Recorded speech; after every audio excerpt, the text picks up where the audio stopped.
Ang tawag niyan dito, Molokeya, chop Molokeya. Sa atin yan, sa Pinas, saluyot. Dito sa Kuwait, nilalagyan din namin ng Maggi cube, chicken. Tunawin muna natin sa mainit na tubig. Ayan na.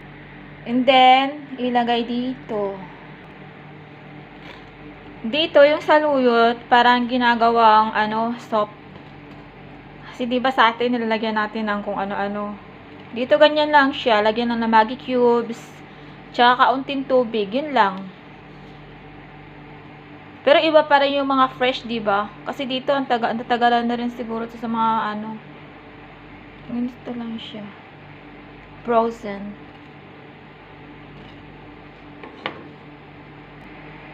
And then, pag mawala na yung niya, pag na siya, okay na, ganyan lang.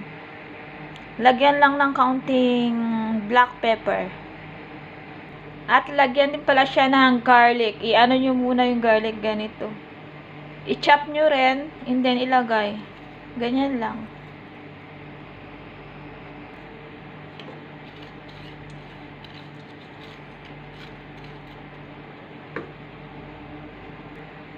Ayan na. Parang ganito na siya. Pag ganito na siya lahat, tapos na, melting na siya.